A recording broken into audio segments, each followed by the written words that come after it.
Around the age of 4 years old, the favorite time of day for me was breakfast. Now, I didn't really have anything absolutely amazing for breakfast. All I had was a bowl of cereal.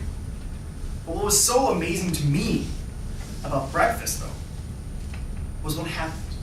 I got to witness the phenomenon every single morning when I got up to get breakfast. I poured myself a bowl of cereal, and I put my spoon into the cereal, and what happened was what really amazed me. Somehow, the milk from the bowl of cereal that was in the spoon was somehow disappearing from the spoon. And I couldn't figure out how it was happening. I couldn't understand it.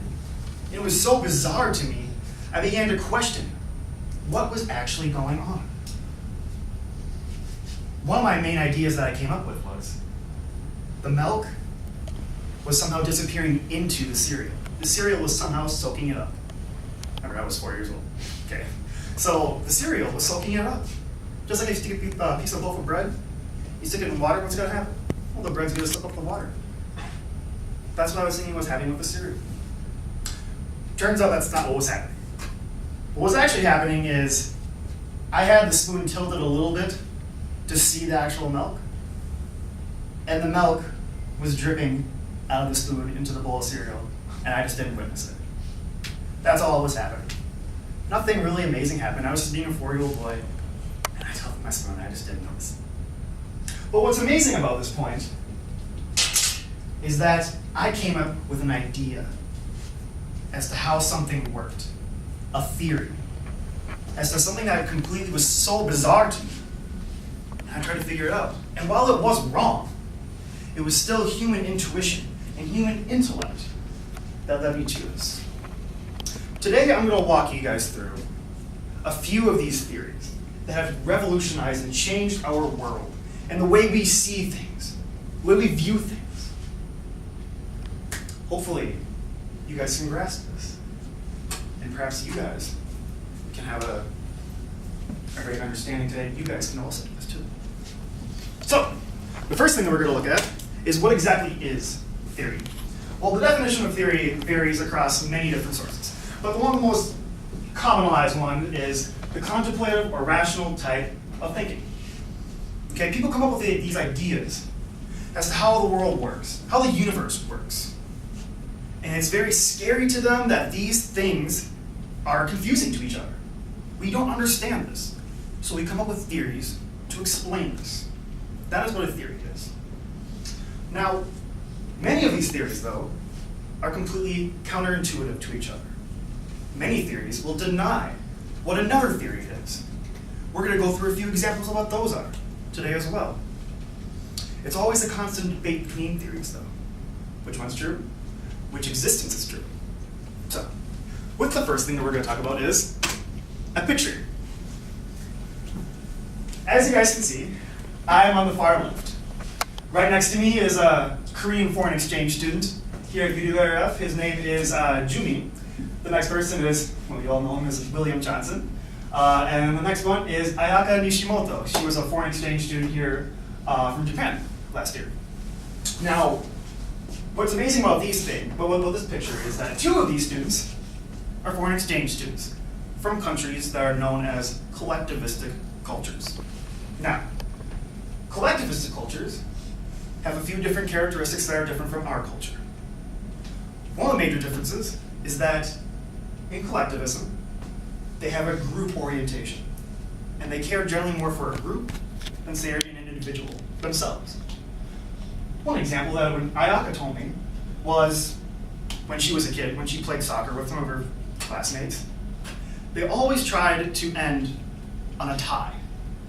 They never tried to beat each other. They always tried to end on a tie, so the other team's feelings wouldn't get hurt. Something simple as that. They didn't care for their own personal success. They cared for the group as a whole. Jumi told me many stories about how he, in Korea, had to try incredibly hard in school and try to beat all the other nations on the actual school bracket in order to uplift his family and be able to make them proud of him. simple examples like these are very different from ours. So the first theory we're going to look at is collectivism versus individualism theory. What this theory did was it completely cut in half culture. And it separated it and made subcategories. We were finally able to define culture and see what the differences between many different nations were. What we came up with was there's a collectivistic culture and there's an individualistic culture. As I've said before, collectivism has a more group orientation. Right? They have a very high value of trust of it. If they have a group orientation, they need to be able to trust others so they don't do wrongdoing to themselves. But they focus very little on themselves. They focus heavily on the group versus themselves. In individualistic culture, though, like ourselves, we are very self-oriented. We care about our success, and we will do whatever it takes to succeed our personal ways. We have many individual goals in order to accomplish this, though. Our values to ourselves are very important. Granted, we do have many family values, and we try to understand how our families are important as well, but an individualistic culture cares heavily about themselves. That is the differences between collectivism and individualism. And like I said before, this was able to completely define culture. We could map it out now, and we can see the differences between us and others. The next theory I'd like to talk about is the theory of evolution. Now, we all know a little bit about what the theory of evolution is, so we're not going to go too far into that. But this is one of those examples where I said the theory that many other theories can counteract other theories. The theory of evolution is very famous for denying other theories of existence that we thought before. The theory of evolution is very famous for denying creationism theory. Now, what creationism theory is that at one point, a supreme being brought the heavens and the earth together and created all of its humanity and all of its animals in one place at one time. Now, the theory of evolution, though, denies that by saying we all have a common ancestor and that we all evolve from natural selection. These two theories are very much in debate, and they constantly countermine each other. Now, because of this, we don't have proof. We can't prove that either of these are real, though, unfortunately. We can't prove that theory of evolution is real because it takes tens of thousands of years to happen. It would need a case study to last tens of thousands of years. I don't know about you, but I don't know any case study that's lasted tens of thousands of years. The creationism theory has its Bible for its source. But while it's a good source of information, it's not proof, and we can't use it as proof. These two theories are very different from, say, a law. Now, what a law is something that we all understand, and it's fact at this point. For example, the law of gravity. It's no longer a theory anymore. It's a law. It was proven true. If I were to take this spoon and drop it, what's going to happen? It's going to hit the floor. That's because of the law of gravity. That's no longer a theory. This is the case now. However, these two, we can't prove it. That is why it's a theory. It is an idea.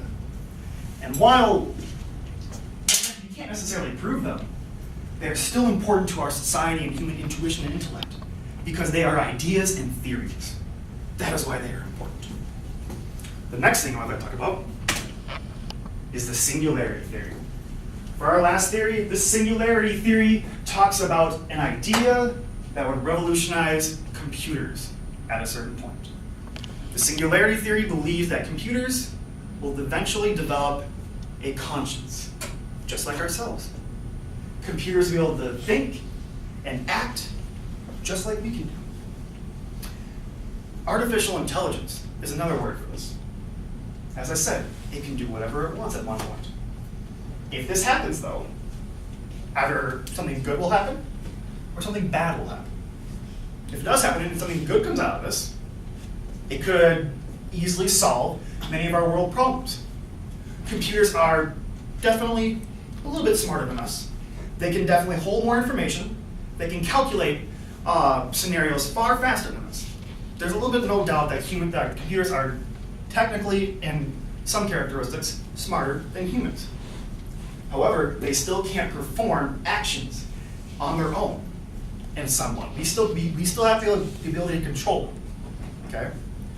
But if they do get the singularity and develop a conscience, they can solve many of these problems without us knowing. They can solve economic problems, they can cure diseases, world hunger. The limit is up to the computer. However, the bad side of this is that the singularity theory could make them self-aware. And they can understand, they can do whatever they want. We've all seen the Terminator series, at least some of us have seen the Terminator series. Well, the Terminator series is based off of the bad side of the singularity theory. The Terminator series is based on the fact that computers can decide what they want. They can wipe away all of humankind. They don't need us anymore. That's simply what it is. Now, what's amazing about the singularity theory, though, is that, again, it's an idea about what might happen. That is why theory, at least this theory in particular, is absolutely amazing and crucial.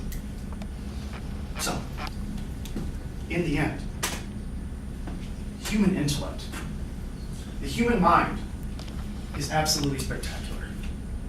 I hope what I've shown you today, through all these theories, gives you a little insight as to how you can also operate. Each one of us has a mind capable of unlocking the universe's laws and natures. We can obviously solve everything. We can do that. All you have to do is unlock your potential. If you have an idea, write it down. You never know when it might be true. Thank you.